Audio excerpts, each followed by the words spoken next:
Welcome to Agri-Pulse Newsmakers, where we aim to take you to the heart of ag policy. I'm Hannah Pagel. Our guest this week is Ted McKinney, who joins us to discuss the latest on appropriations and Farm Bill issues. But first, here's this week's headlines. Former President Donald Trump won the Iowa caucus with a strong backing from rural voters. According to a CNN entrance poll of caucus goers, 41% were from rural areas. Trump beat the combined total of votes for Ron DeSantis and Nikki Haley by more than a 2-to-1 margin in 4 of Iowa's 7 top corn-producing counties. The former president received 20 delegates, while DeSantis gained 9 and Haley gained 8. Presidential candidates for both parties now shift their focus to New Hampshire for Tuesday's primary. Leaders of the House and Senate tax writing committees have reached a bipartisan deal that would raise limits on Section 179 expensing provision. The deal would also restore a bonus depreciation provision to 100% until 2025, aligning it with the expiration of several other Tax Cut and Job Act provisions, including the Section 199A. Farmers use these provisions to lower the cost of equipment and machinery. The bill also expands the child tax credit, which was a big Democratic priority. The maximum refundable credit per child will rise to $1,800 this year and will eventually climb to $2,000 by 2025. And finally, congressional leaders have reached a bipartisan deal to keep the government funded until March and avoid a government shutdown. Because of the extension, work on the Farm Bill has slowed significantly. Ted McKinney is the CEO of the National Association of State Departments of Agriculture. He says the delayed appropriations bills will only further push back a farm bill. Well, anything that delays the farm bill and this floor time to get a farm bill going hurts the farm bill. And so while we absolutely must have the appropriations, I mean, nobody's going to dispute that, it's cheating ever so slowly, ever so steadily into the time that would be needed and is needed for the farm bill. You know, on the backside of that, stranger things have happened, but the farm bill, if it's not started in March or so, you get into this crazy, silly season of the election and all things just go out the window in terms of logic. And so we're hoping the appropes get done quickly and then we can get a farm bill. I think that's what we're reading and hearing legislators want to do if it's possible. Well, and Congress will need to get started soon on fiscal year 25 appropriations bills. So do you think Congress will have another long drawn-out fight over fiscal year 25 appropriation spending bills? Many people think that when you just pass a continuing resolution, that everything just continues on. Well, not quite. The money may continue, it may be okay, but what's lost, and I know this from my time at USDA, is that you cannot plan inside government for any period of time that is not yet projected or planned for.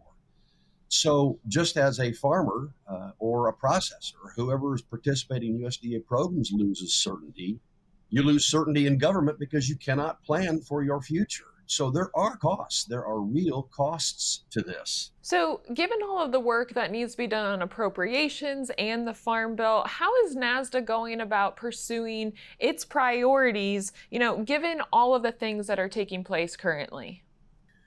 Well, there's nothing like dealing with certainty than by answering with certainty. And so we're following our long projected, long planned process and timeline. Monday, we will be out with our primary priorities, not a lot different than the past, but some that we believe need to be focused upon. And we're just going to continue to put the shoulder to the old wheel and try to get this thing through. It will take others like us. It'll take breaks in the whole political scene. It'll have to take some people on both sides compromising. But I still hold out hope. Gosh, dog, I'm still an optimist. I'm more of a glass half full kind of guy. And if I weren't, it'd be a pretty depressing life. So I'll stick with that. But boy, the realities of the floor time to get Farm Bill through is what's really, I think, starting to eat into everybody's psyche. And that's a bit troublesome. We'll be right back with more from Ted McKinney right after this. Farmers are always there for each other. We shed tears together, we celebrate together, but we also grow together. Farm Bureau is the largest general farm organization in the country. We have the farmers' back. If you're a farmer and you're not a member, we would welcome you into our Farm Bureau family. And if you want to know more about agriculture, come be part of this great family. Regenerative poultry production is a process by which nature can actually recapture and restore the energy that is being taken out of a space. Farm Credit helped Rahi build his dream of regenerative poultry farming and encouraging fellow immigrants to find community in agriculture. Nothing beats a farm. I'm just pursuing happiness. Learn more at farmcredit.com/beginning. Welcome back. The Iowa caucuses kicked off this week, and former President Donald Trump won with a landslide. NASDA CEO Ted McKinney says if Trump is reelected, agriculture policy could look different the next 4 years. Mr. Trump, though there are some arguments about the tariffs that were imposed, steel and aluminum in particular, Mr. Trump was pretty good to agriculture when he made, I think, a necessary move by most people's account on the China activity. He kept us whole. Now, there's two sides to that. You can argue that more spending occurred and we're now getting deeper and deeper in debt. But as far as ag goes, he kept ag whole. I think depending on where he goes with tariffs, we're reading, and sometimes there's bravado and sometimes there's messaging that may not come to pass, but there is a lot of news about the intent to go after tariffs in a big way. And I don't think that would help agriculture. I really don't. We saw that with some lost market share last time, even though I think farmers were kept whole for the interim. But at the same time, he's got a good sense, a good gut sense on this kind of thing. And I think in some way, shape, or form, I think we'll get back into the trade business. To kind of continue on with that, looking at the current trade outlook for the U.S., where do you see the biggest challenges that need to be addressed this year? Well, there's a couple long-term and there's a couple of short-term. The long-term is we have got to keep getting the World Trade Organization right. It provides the rules of the road that mostly people follow. There's times they stray, and we have to straighten those things out. But if we don't have a WTO and rules of the road, my gosh, it just becomes who's got the most muscle, who can flex that muscle, who can do the best. It's just not the way to run the world trading scene. So that's one. I think we have to keep focused on a lot of countries where we have existing relationships. Those have got to be maintained as strong. And we've got to continue to diversify the portfolio. I'll just say that at some point, I think India has to recognize they've got to trade. They think they want to do it all on their own, but they are ripe for trade that will benefit them and us. So I keep recognizing and believing that India is one we've got to continue to work with. And I think the current administration is. I think we could push that harder. But I'm also a big fan of the new RAP program coming out of the Foreign Ag Service under Secretary Vilsack.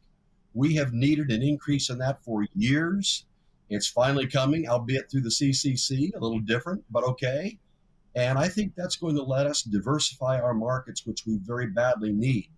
But we must remember, you can only get so far with trade promotion dollars. At some point, you've got to break down the tariff barriers, because that is oftentimes what keeps us from really, really expanding. So wrapping up our conversation, I do want to touch on ag labor. It continues to be a major concern for farmers, but what do you think it's going to take to get Congress to actually take up and pass ag labor reform?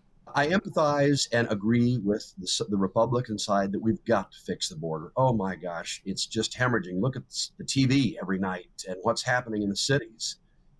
And yet we can't wait on that because farmers are losing income by not having fruit and produce picked or cows milked. So we're going to continue to work on this. And I think we came close in the omnibus in December of 2022. Didn't quite get it. but it's one of our highest priorities. In fact, at the conference I'm here at now, we will talk about that in 2 hours, that very, very topic. What we're trying to get is first making sure there's a live, valid H2A, H2B program. But in that, we have to have flexibility in that, because a seasonal program is not good enough for the dairy and some pork farmers that desperately need year-round work. So it needs a major overhaul, and it's just horribly unfortunate that the border has been such a sieve, because it's just added great complexity, even anger on this whole thing, and that's problematic. Well, there's a lot to keep our eye on in the upcoming weeks, but until then, Ted McKinney, thank you so much for joining us today. Thanks so much. We'll be right back with this week's panel discussion, but first, our Andrew Huneke takes a look at foreign holdings of U.S. land in this week's Ag by the Numbers. More of America's farm, ranch, and forest land is now owned by foreign buyers, but you might be surprised by which foreign country owns the most. This chart shows the growth in the total amount of forest land, cropland, and pasture land in the U.S. owned by foreign investors from 2012 to 2022. According to USDA's most recent data on foreign land purchases, overseas investors owned or leased about 43.5 million acres of land in 2022. That's just under 3.5% of the country's farm, ranch, and foreign land. Roughly 45% of growth in 2022 occurred in 3 states: Colorado, Alabama, and Michigan. Data also shows 32% of all foreign-owned land reported by the USDA is owned by Canada. The Netherlands, Italy, the UK, and Germany round out the top 5. You may be wondering how much is owned by China. Chinese investors account for less than 1% of the foreign-owned land holdings. According to the report, no land was held directly by the Chinese government. Noah Wicks has a story breaking down the numbers on Agri-Pulse.com. For Agri-Pulse, I'm Andrew Huneke. Did you know Agri-Pulse has all your favorite podcasts, including Open Mic, Newsmakers, and Drive Time? Take us wherever you go. Subscribe at agripulse.com or on Spotify, Google Play, or Apple Podcasts. Agriculture Future of America is a nonprofit building transformational leaders in food and agriculture. AFA prepares college students to join the workforce as innovative and engaged young professionals who will shape the future of agriculture. Head to agfuture.org to find out how you can get involved. At our family farm, we grow rice, corn, and soybeans, and digital tools are as important to us as tractors and combines. In the 30 years I've been farming, technology has transformed agriculture. But some in Washington want to stifle these technologies and empower our foreign adversaries to leap ahead of us in the tech race. Protecting our competitive edge will strengthen our economic, national, and food security. Our leaders need to support American agriculture by strengthening our technology. Welcome back to Agri-Pulse Newsmakers, where we're excited to get into our panel discussion today. Joined this week with Mary Kay Thatcher with Syngenta and Anne MacMillan with Invariant. And Mary Kay, my first question's to you. As an Iowa native, you know, the Republican GOP caucuses kicked off earlier this week, and it was no surprise that Trump had the landslide victory. But what were you hearing about how candidates were addressing ag issues out in the state this election cycle? So I think there were a lot of similarities in what the candidates were saying. One of the bigger ones, I think, is the trade issue.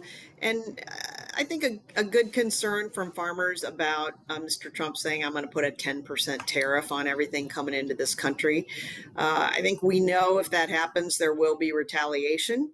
And then, the other thing is that whether it's the Republicans in the Iowa caucuses or it's the Democrats, one of the biggest kind of not a new concern, but something that seems to me that has been a little bit not talked about lately is the whole issue of free trade agreements. And, we didn't really do very well in free trade agreements with Mr. Trump the first time around. We haven't done very well with Mr. Biden. Certainly, they both have focused on sanitary and phytosanitary issues, and those are important. But I think there are more people now in the rural areas saying we got to really think about how do we up our number of free trade agreements, because certainly we see our competitors walking away from that. And Anne, bringing you into the conversation here, Agri-Pulse recently released a new farmer poll looking at the approval ratings of Ag Secretary Tom Vilsack and EPA Administrator Michael Regan. And according to the poll results, rural America had a 26% approval rating for the two and a 43% disapproval rating. Now, given that we had a record net farm income this year, why don't you think farmers had a higher approval rating for the two?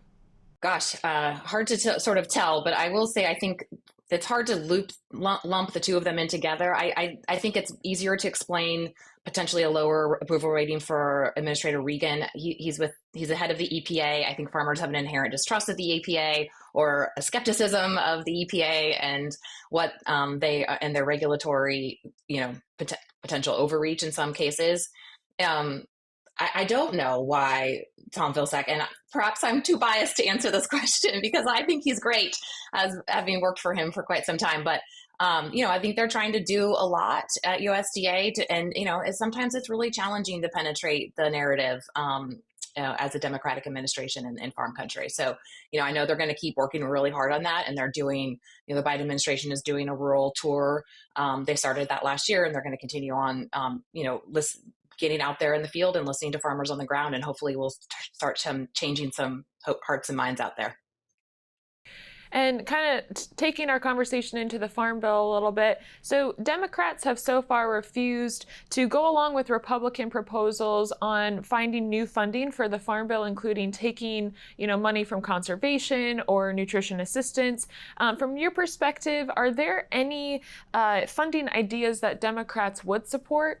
Gosh, I think they think they have a lot of funding support or funding proposal that they would support. I still think we're at the point in this Farm Bill where the two sides are really not speaking the same language. But this week was pretty interesting. We had a pretty decisive Dear Colleague that Chairman Stabenow put out.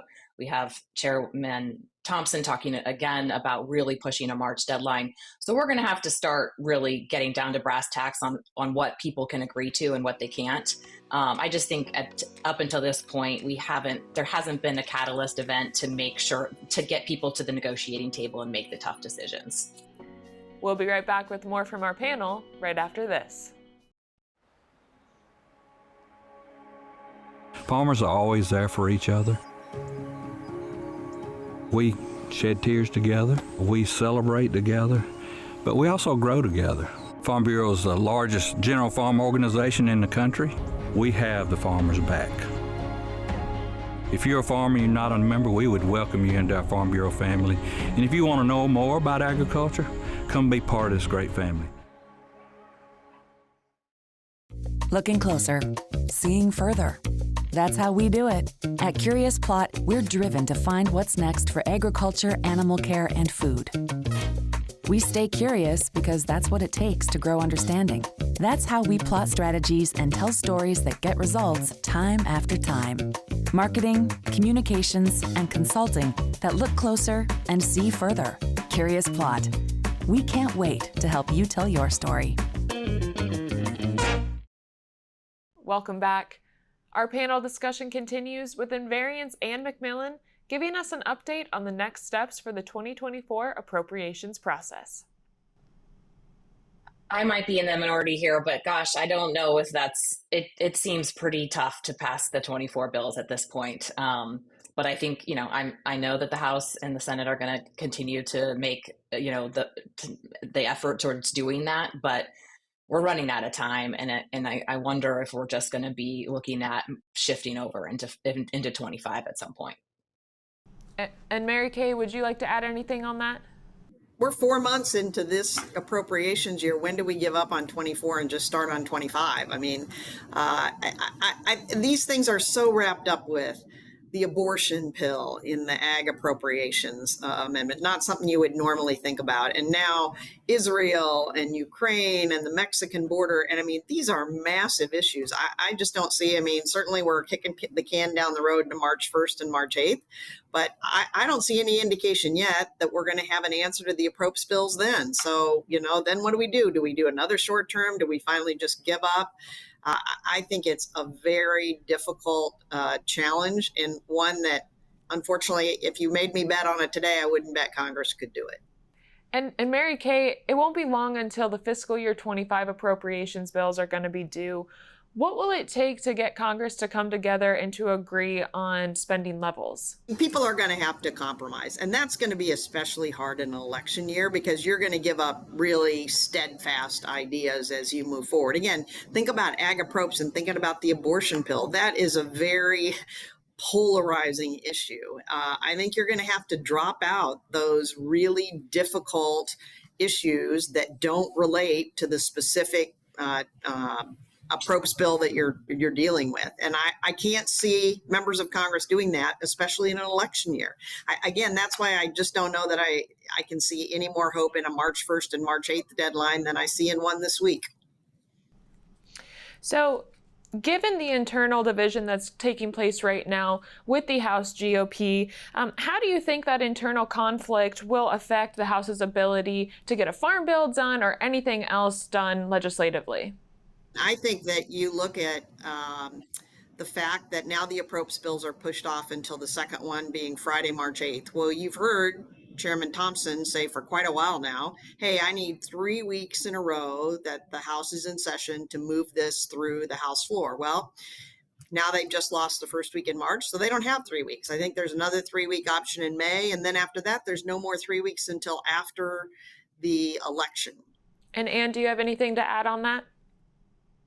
Yeah, I mean, I do think that it is really challenging. I think there's still potential, if all the suns and the moons and the stars aligned, that, potentially you could work around the appropriations, the new dates of March 1st and March 8th. But this is just a really challenging environment because of the funding issues. And until there can be a real difficult decision and conversation and compromise on where the money's coming from and where it's not coming from and where it's going and where it's not going. It's really hard to see demonstrable forward movement here. Alrighty, well, thank you both for joining us today. There's a lot to, keep an eye on, but thank you again. We'll be right back with more Agri-Pulse Newsmakers, but first, Andrew Hunnicky introduces us to the latest farmhand on Capitol Hill. Leslie Weber McNitt works for the Eleanor Crook Foundation as the Senior Director of U.S. Advocacy and Communications. Over the course of her career, McNitt has worked in various leadership roles, including on the House Ag Committee, at USDA during the Obama administration, and on staff at the National Corn Growers Association. She says some of the best advice she can tell young adults as they begin their careers in D.C. is to find guidance from trusted advisors. And I would also tell young Leslie to seek out mentors. Mentors every step of the way in my career and in my life have been invaluable. Seek out mentors of all different ages, including your peers. You have a lot to learn, and then pay it forward. You have a lot to offer other people, and it's important that, we help other young rising stars who are committed to making a positive change in the world. We help them figure out their path forward, just like, our mentors have done for us. McNitt first came to town with the hope of one day being the youngest Secretary of State. But throughout her career, she became more involved in the global food space, later expanding her portfolio to also include trade issues. You can watch her full Meet the Farmhand interview on agripulse.com. For Agri-Pulse, I'm Andrew Hunnicky. It's not as simple just to wake up one day and go, I want to be a conservation farmer. You're changing how your farming practice is done. You're changing your operation. Farm Credit supported John and Kelly Watley as they shifted to more sustainable farming, improving the environment where they farm and live. Learn more at farmcredit.com/climate. The Senate and House Ag Committees are busy working on the next Farm Bill, which will cover commodities, specialty crops, livestock, and more. This legislation will impact every farmer, rancher, and rural business for the next 5 years. Make sure you don't miss insights and analytics that only Agri-Pulse and its top-notch team of well-connected experts can provide. Register today for a free trial at agripulse.com and click the subscribe button, or email us at pam@agri-pulse.com. You don't want to miss this Farm Bill coverage. Thanks again for tuning in to another episode of Agri-Pulse Newsmakers. Before we let you go, here's what's on the horizon for the upcoming week. USDA will release multiple monthly reports, including livestock slaughter and milk production, as well as a couple yearly reports on coffee and pecan production. Our Spencer Chase and Sarah Wyant will be in Salt Lake City for the American Farm Bureau Federation's convention. We'll continue to follow the latest in farm policy news at agripulse.com. For Agri-Pulse Newsmakers, I'm Hannah Pagel. Take care of yourself. Newsmakers is a production of Agri-Pulse Communications. For more ag policy news, visit agripulse.com. You can also find our new content on YouTube and wherever you get your podcasts. Don't forget to follow Agri-Pulse and our correspondents on social media to get breaking news and more.